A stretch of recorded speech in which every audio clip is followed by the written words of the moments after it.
salvavidas. Estamos en el foro textual y estamos con el anfitrión José Fons. ¿De qué vamos en esta cápsula, mi querido José? Pues vamos aquí con el maestro Terocles Arenarios a tratar de empatar esta idea de que la noticia del día es la historia de ayer y de antier y de hace un chingo de tiempo, porque lo que estamos viviendo no pasó hoy en la mañanera, sino que son años de lucha, años de conciencia que se acumularon y que explotaron en el 2018. Y entonces, pues yo como buen obradorista, pues yo pienso que la historia empieza en el 2018, pero no es cierto. No, bueno, la historia de México es muy rica, es muy vasta, tiene sus momentos muy terribles. Y una cosa con respecto del periodismo que sí hay que decir y dejarla muy claro. Desde la época de Benito Juárez, en un momento en que hubo grandes periodistas, hasta la fecha, después de Benito Juárez, la prensa se vendió primero al tirano Porfirio Díaz. Después ocurrió la revolución. Entonces la prensa no era libre porque al que no obedecía lo ejecutaban, lo fusilaban o simplemente lo asesinaban. Entonces la prensa estaba al servicio del vencedor en las contiendas, en las batallas. Una vez que se institucionaliza, que se emana un gobierno del movimiento revolucionario, la prensa estuvo siempre al servicio del poder. Primero de Álvaro Obregón, después de Plutarco Elías Calles, después de los que fueron viniendo subsecuentemente, pero la prensa nunca había sido libre en todo el siglo XX y lo que va del XXI hasta este momento, en que han surgido pues periodistas, a veces improvisados, muy talentosos, a veces pero gente como por ejemplo Julio Scherer, ¿no?, que lucharon contra el gobierno. Que fue la época de Proceso, donde el gobierno controlaba el papel. Entonces no había censura, pero simplemente no te daba papel o te lo daba muy caro para que no pudieras sobrevivir tu periódico, porque no escribías lo que él quería leer. Y que esa es la cuestión, el que paga manda. Y entonces la historia... A ver, maestro, usted corríjame si me equivoco y si me salgo un poco. Se supone que los papers vienen de Inglaterra, que eran los papelitos que sacaban los pocos que podían entrar a la asamblea de los lords para ver de qué hablaban. Y entonces alguien apuntaba ahí y salía con un papelito para decirle, miren, platicamos de esto, hicieron esto, aquellos cuates quieren hacer aquello. Y entonces estos papers se convirtieron en los newspapers, que eran los periódicos, que eran las noticias, que era la manera en que la gente se enteraba de lo que estaba haciendo el poder. Pero la tradición de los papers siempre fue de izquierda, porque lo que defendía era el derecho a la gente, al pueblo, de enterarse de lo que estaba pasando. Y entonces después el poder se dio cuenta de que a través de los papers podía manipular y controlar a los de abajo, y entonces llegó la prensa negra, que era la prensa pagada, que únicamente se dedicaba a distribuir la información que el monarca, el presidente, el dictador, el poder en turno, pues necesitaba para controlar y someter a la población y mantenerla tranquila, porque aunque yo sea el poderoso y tenga la fuerza, es muy cansado estar en guerra y traer siempre apaleada a la gente. Es más fácil convencerla, es más fácil controlarla, y por eso el asunto aquí es que la manipulación mediática se está dando, porque esta generación que todos estamos disfrutando, pues es la generación de los teléfonos y de la información inmediata. Y ahora el periodismo ya no va de papel, va de videitos y de TikTok. Sí, bueno, pues el periodismo tiene una larga historia y es un servicio para la comunidad y debe estar al servicio de la verdad. Como decía José Fons hace ratito, el periodismo es la historia alguien lo dice así, la historia de lo inmediato. Sin embargo, bueno, pues la manipulación de la historia también es una de de los trucos del poder.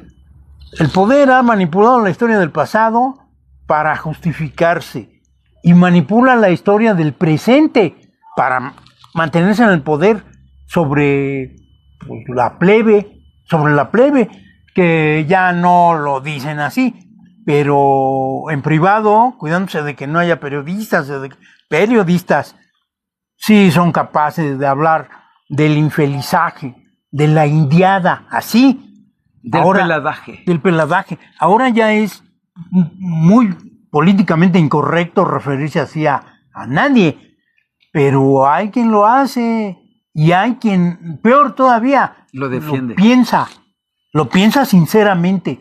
Y el periodismo, esa es una de sus virtudes. Sí, de sus enigmas, que sería como el de la poesía, que es aquí la parte donde nosotros escritores, o que contamos con este don de transmitir a través de la palabra, ya sea hablada o escrita, que es el de transferir a través de nosotros pues lo que vamos viviendo. Y para mí esa es la cuestión importante y valiosa de las noticias, que vamos estructurando los ladrillos de lo que vamos a leer posteriormente, y de ahí el poder que ahorita tiene los medios de poder blanquear un genocidio a ojos vistas en tiempo real, o de un Donald Trump que está cambiando la historia de Estados Unidos, diciéndole al mundo que ellos nos salvaron de los nazis, cuando es una total falsedad. Los que nos salvaron de Hitler fueron el ejército glorioso ruso, rojo, de la Unión Soviética.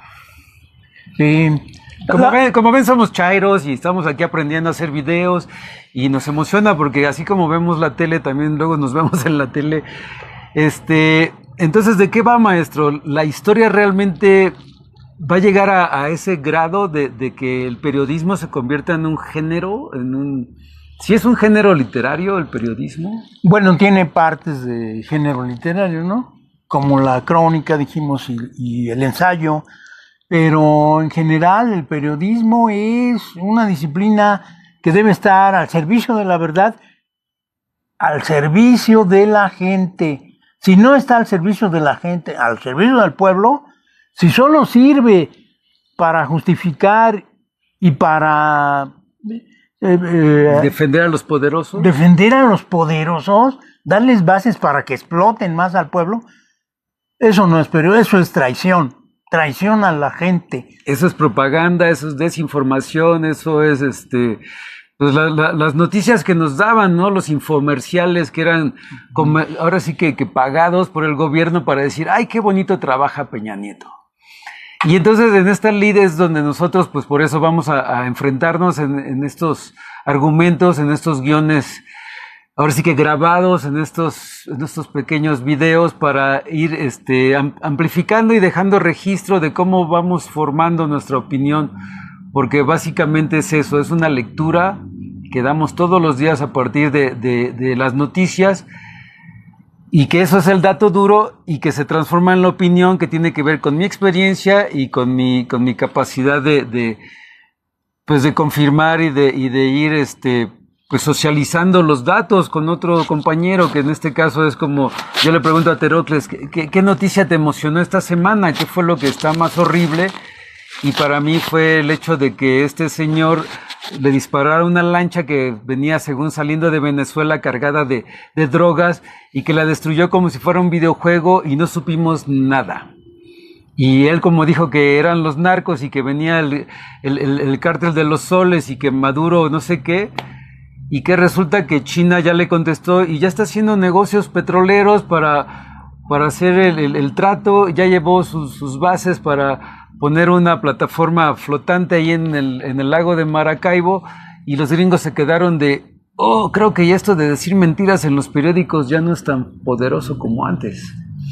Es que la mentira siempre estará sin bases.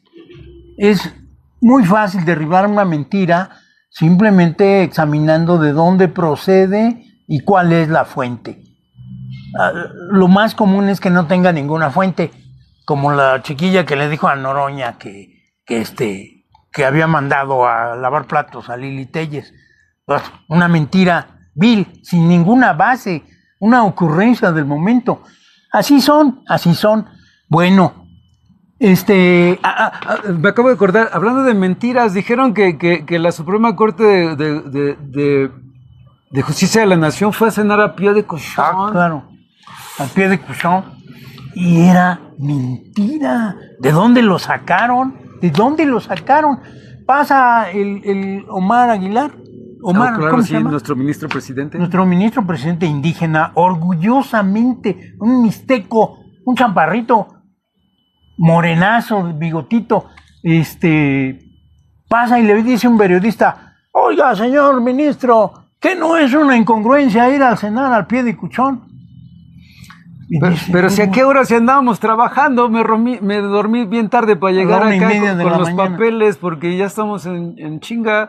O sea, ¿tú crees que vamos a estar celebrando? Si esto no es el Oscar, aquí no nos ganamos un premio, nos ganamos una responsabilidad porque es un servicio a la patria y un servidor público no tendría que estar ahí para hacerse rico, sino simplemente para cumplir. Pero fíjate, dos cosas. Una, ¿por qué un hombre mixteco, un indígena, por qué no puede ir a comer al pie de Cuchón? Aparte. Chinguen a su madre, ¿por qué no? Ah, chinga, ¿que su dinero no vale o qué? Yo me gané mis quintos y me los puedo donde quiera. No, porque soy indígena no puedo ir a esa chingadera a pedir un plato francés.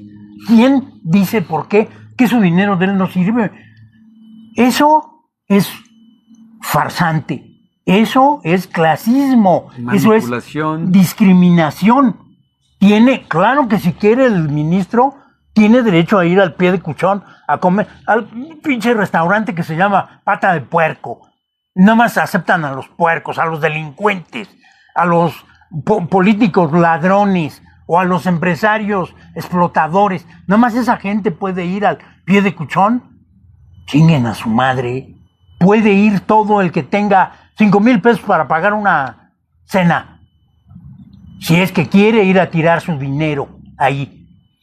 Y como ven, los salvavidas tienen sesgo, somos totalmente chairos, pero también luego nos contrapunteamos en pequeños asuntos, pero de que estamos defendiendo la transformación, criticándola, de eso va los salvavidas. Estén pendientes, estos fueron los avances de esta semana. Prepárense para el primer grito de independencia dado por una mujer presidenta. Y con mi Claudia, yo sí meto las manos al fuego. Así es, viva nuestra presidenta. Quedó bonito, Master.